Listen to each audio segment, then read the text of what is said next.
여러분 안녕하세요. 오빠두입니다. 회사에서 일 잘하는 사람과 못하는 사람의 차이는 어디에서 시작할까요? 물론 업무 능력과 인간관계도 중요하지만 오늘 강의에서 알아볼 이것이 준비되지 않은 직장인은 결국 한계에 부딪히게 됩니다. 바로 숫자인데요. 회사에서 일을 하다 보면 여러 종류의 사람을 만나게 됩니다. 그런데 여러분 혹시 이런 경우 있지 않았나요? 지훈씨, 올해 신제품 매출은 좀 어떤가요? 네, 지난달과 비교했을 때 매출이 조금씩 늘어나고 있습니다. 그러면 지난달 대비 이번 달은 몇 퍼센트 증가했나요? 그리고 이번 달 매출 목표는 얼만가요? 만약 우리가 이 상황 속의 팀장님이라면 조금 답답할 수밖에 없을 것 같습니다. 왜냐하면 모든 직장 생활의 결과는 숫자로 완성되기 때문이죠.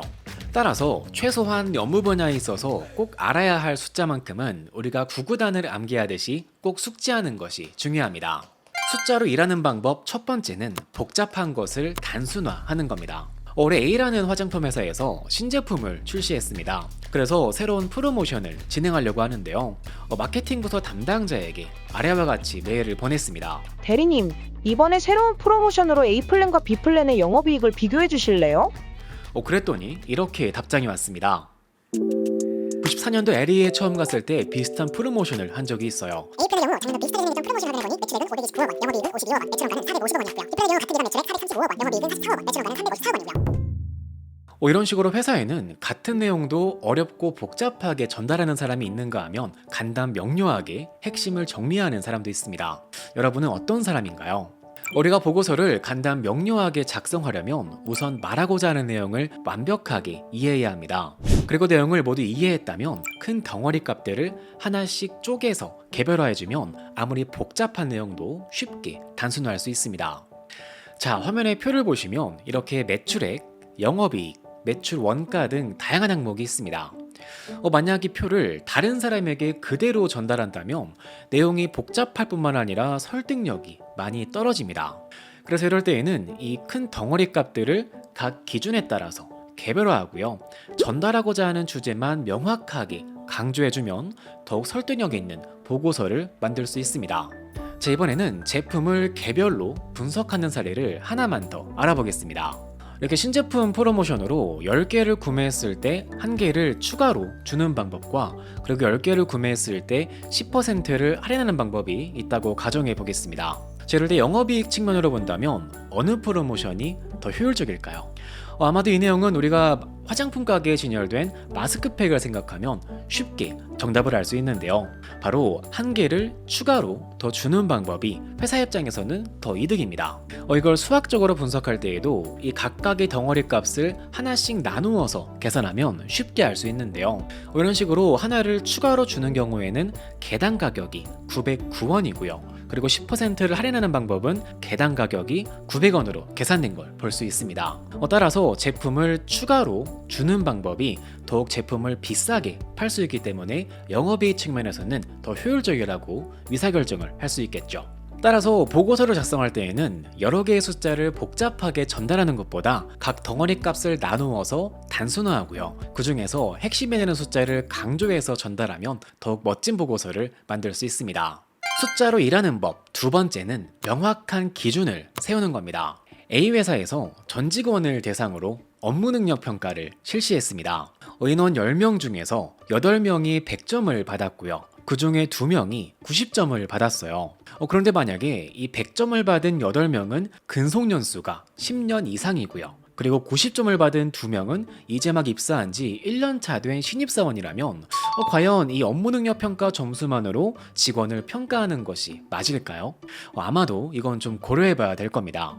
또는 이런 경우도 있습니다. 이제 갓 대학을 졸업한 두식이라는 사람이 새로운 직장을 구하고 있습니다.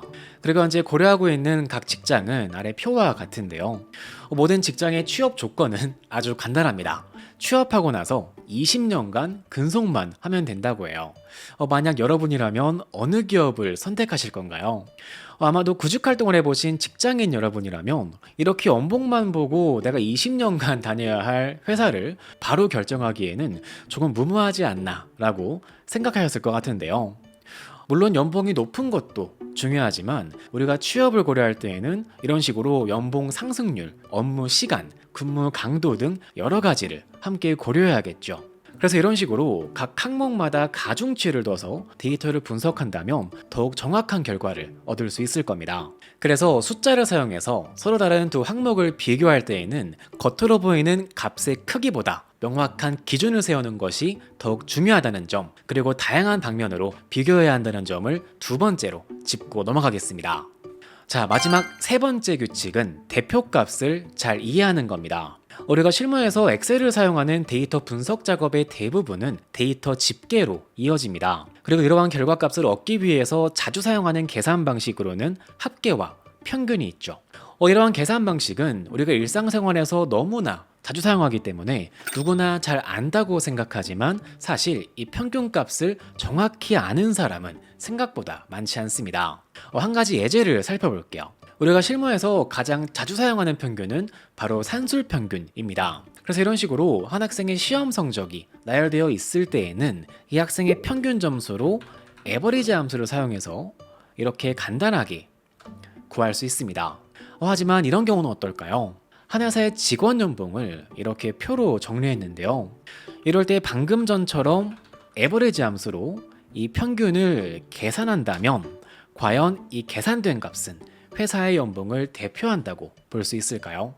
우리가 현실에서 다루는 데이터의 대부분은 이렇게 이상치가 섞여 있습니다. 그래서 이런 식으로 이상치가 있을 때에는 상위와 하위 구간의 몇 %를 제외하고 평균을 구하거나 또는 데이터를 순서대로 나열했을 때 중간에 위치한 값을 중간값으로 사용하게 되는데요. 엑셀에서는 이러한 문제도 간단한 함수를 사용해서 손쉽게 해결할 수 있습니다. 자, 우선 절사평균을 구해볼까요? 이 표에서 데이터의 전체 개수는 현재 총 10개입니다.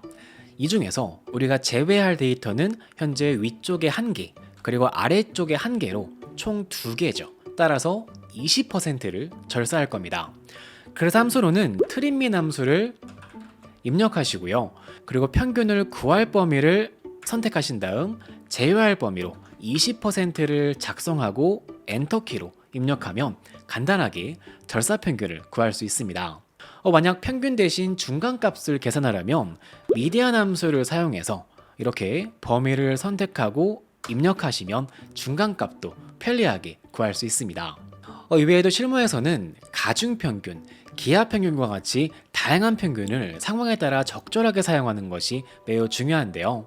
여기에 대한 내용은 영상 댓글과 더보기란에 적어드린 책 링크를 참고하시면 더욱 자세한 설명을 확인할 수 있습니다.